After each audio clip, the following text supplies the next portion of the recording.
gisuma ko amul. Donc yow à la limite sax bu dee nee nga da nga koy toppee dara mais boo ko tegee loxo yóbbu ko flagrant délit ñu àtte ko. Et le cas Abdou Nguer compte tenu du fait que ni voilà bientôt 6 mois. mais kaw Abdou Nguer moo gën a boobu c'est sidérant c'est écœurant Abdou Nguer li ñu ko def Abdou Nguer yow topp nga ko ci benn page moo wax lii waxuma ko ñu dem ñu convoqué ko ki moom Abdou Nguer ne leen page bi moom ma ko ki moom page bi ñëw ne man maa moom page bi ndax xam nga Abdou Nguer mu ni noo xaw ma ko parce que dama ko bëgg nii topp ko fan ko moo tax ma defar ko moo tax ma créé page bi donc kooku sur le champ lañ waroon bàyyi Abdou Nguer mu dem yoonam mais defuñu ko ñu jël Abdou Nguer également dugal ci kaso bi et pire encore nga yóbbu ko instruction mel ni kuy topp un criminel c'est-à-dire bu ñu il faut que état et puis là damay interpeller le procureur de la République di interpeller le ministre de la Justice di interpeller les juges d'instruction gis nga instruction buñ ko foowee du dossier boo jug rek nga ni yaa ngi ubbi instruction bu ñuy créer l'instruction dafa am lu tax c'était pour des dossiers extrêmement sensibles c'était surtout en matière criminelle mais munoo nekk à chaque lu ñëw flagrant délit dossier correctionnel bu ñëw nga ni da nga ci ubbi instruction. ci cas seen cas tamit tout le temps dañuy dégg benn terme expression des libertés mais nee nañu tey jii liberté ne signifie pas non plus peut-être se permettre de dire n'importe quoi. mais non sur la plage. non je suis d'accord mais ñenn ñi di reprocher. non je suis d'accord mais ma daaneel foofu pour wax que ni bu ñu deful nag dinañ dénaturer la nature de l'instruction li ko taxoon jóg Abdou Nguer mënuloo ko jël nga jàpp ko ci loolu ne da nga koy yóbbu instruction et puis pour wan leen li ko c'était juste pour que ñu téye leen genre punir leen xañ leen seen liberté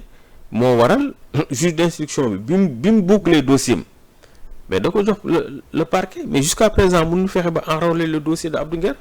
donc c'est pour vous montrer que ñoom esprit bi leen animé woon mooy fexe ñii ñu noppiloo leen. léegi buñ ko comme def nañ ko ni instruction ba bientôt 6 mois la moo ci topp. mais xam nga boucler nañ ko l'instruction pare na li ci topp kay mooy ñu enrôler dossier bi ñu àtte ko mais jusqu'à présent barki démb gis ngeen les avocats de Abdou Nguer ils ont écrit le procureur. Oui. Ils ont saisi. Oui. Mais le procureur lan lay xaar pour enrôler le dossier de Abdou Nguer lan la ñuy xaar pour fixer audience tribunal parce que quand il y a une ordonnance de règlement soit ordonnance de règlement yi non-lieu la war a doon wala renvoi wala relax léegi moom dañ ko renvoyer devant un tribunal correctionnel mais c'est le procureur de la République qui doit prendre ses responsabilités pour ñu mën a fixer date audience ñu àtte Abdou Nguer mais duñ ko def. mais ci kaw àtte boobu ñaar lañ ci mën a xaar kon su ma la comprendre bu baax mooy ab non-lieu wala ab relax. non buñ ko non-lieu relax loolu c'est pendant la phase d'instruction actuellement il y a une ordonnance de renvoi maanaam dañ ko war a àtte bu demee ci kanamu juge du siège yi nga xam ne c'est des juges indépendants ñoom ñooy taxaw daal ni Abdou li ñu lay toppee yaa ko def wala defoo ko ñu condamné ko wala ñu relaxé ko mais pour le cas de Abdou Nguer Badara Gadiaga c'est du n'importe quoi. léegi buñ ko newoon li ngay def liñ la toppee defloo ko boo ko relaxé dafa am ndàmpaay buñ ko war a jox parce que dañ ko tooñ wala. waaw bon moom bu jàppee que ni dañ ko causé benn préjudice su boobaa mun na ko demander parce que 6 mois pour man c'est parce que dañ ni ceux qui ont fait l'objet d'une longue détention qui ont bénéficié d'une décision de relax ou de non-lieu ils peuvent prétendre à des indemnités mais yooyu yëpp sax man. parce que tout le temps ci prisonniers yi loolu ngay dégg ñuy kaas. waaw dañ ma jàpp tëj ma ay at bi ma génnee aw ma ndàmpaay. loolu am na tey boo demee au niveau de la Cour suprême je pense c'est la loi de 2017 qui organise ça il y a des commissions juridictionnelles yoo xam ne dañ ko fa teg dañ ni képp koo xam ne tu as fait l'objet d'une longue détention et que après nga am une décision de non-lieu de relax ou acquittement su boobaa boo demee mën nañ la dàmp mais sauf que nag procédure bi c'est un peu contraignant. D'accord. léegi mu des kaawu seeti nañ également Farba. Oui. parce que Farba bi ñu déggee daf feebar Farba Ngom xam nga ñun également aussi duñ dégg ne tel rek dem na on s'est déplacé pour aller voir Farba Ngom mais honnêtement pour dire la vérité man j'ai vu un Farba qui est malade du ma médecin nag loolu ni ma ko gisee Farba il est malade. Et surtout que sax oui non il est malade et puis surtout que sax y a une contre-expertise médicale bu firndeel man li may wax bu firndeel y a 3 sommités 3 médecins yoo xam ni voilà c'est des sommités de la médecine wax que ni Farba dafa feebar te bu ñu deful nang sax mun na ci ñàkk non bon waaw loolu aussi bon ça n'engage que lui loolu xëy na ay waxam la mais nañu am respect ci sunuy médecins gis nga les médecins là magistrat yi daaxu ñu leen jàng de médecins yi su ma juum di lañ def bac plus 7 te magistrat pour nga nekk magistrat da ngay def bac plus 4 tu as la maîtrise tu fais le concours tu fais 2 ans de formation donc maximum 4 5 6 ans la tu as une maîtrise en droit fii tey boo génnoon fii dox mënoo dox 100 mètres te gisuloo un jeune qui a une maîtrise en droit tu fais le concours nga dem 2 ans ñu former la les médecins 7 ans dañ koy def ci jàng donc nañu am du respect par rapport ak l'ordre des médecins te man sax pour man am na yenn yoo xam ne frustration la mun na ko jur au niveau de l'ordre des médecins parce que mënoo jël nga saisir l'ordre des médecins nga ni leen dama soxla 3 médecins yoo xam ne dama bëgg ñu càmbaral ma santé Farba médecins yi tëju def seen i liggéey def seen i analyse ñëw jox la seen rapport boobu mënuloo ko jël au sérieux wala boog bon pas au sérieux nga bëgg a ŋàññi rapport boobu naan parfois am na waxuma na nag Aliou Ndao dafa ni rapport boobu c'est pas du sérieux parce que li mu wax dani il y a eu des rapports yoo xam ne parfois par complaisance mais nañu am mais su waxee ba cité le cas bi ba Bourgi waaw mais nañu mais wax ni médecin bi établir woon lii bi sax am nañu ne bokk ci ordre des médecins loolu la lay sous-entendre waaw mais Penda li ma bëgg wax foofu mooy man je reste sur les principes nañu jox cër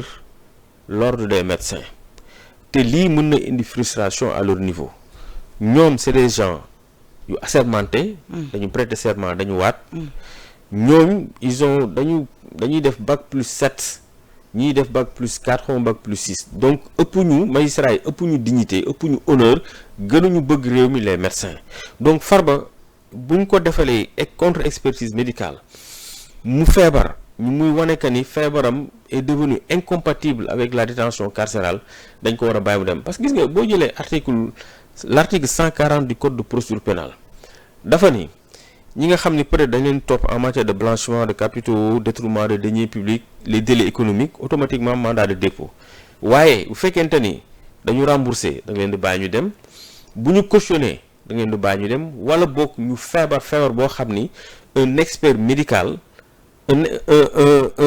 un médecin un expert dafa wane que ni son état de santé est devenu incompatible avec la vie carcérale, incompatible même avec un centre hospitalier. Oui, mais caution c'est à l'appréciation quand même des juges. Ouais, d'accord. Non, c'est à la en fait je suis d'accord mais Farba xam nga dama la xool caution wax la remboursement. mais cas Farba par exemple caution dañ ko bañal moo tax. waaw loolu c'est le juge qui apprécie bu ko neexee mu ni man chèque laa soxla. loolu là je suis en phase mais article 140 code de procédure pénale dafa lim ñetti conditions soit mu cautionner wala mu rembourser wala mu am contestation sérieuse bu la neexee nga ni ñetti yëpp amul mais dafa am beneen 4e condition mooy bu fekkente ni y a un expert qui établit que l'état de santé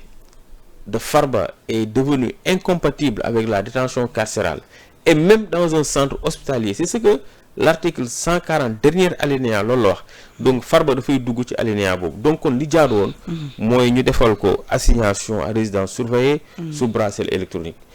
pour le cas de Lat Diop également comme le cas de Samuel Sarr voilà comme ni ñu defal Samuel Sarr mais Lat Diop foofu également sax tamit nee nañu dikk dem nañ dem këram pour interroger ko ci yeneen cas voilà am ba tey nekk ba tey en lien ak donc yooyu da ngay gis que ni parfois c'est des choses yoo xam ni dafay doy waar xoolal kaawu Lat Diop Penda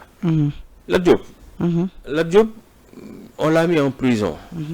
tey ki taxoon ñu tëj ko kooku ba léegi kenn xamul fu mu ne jiñ nañ ko du yow du man téye nañ ko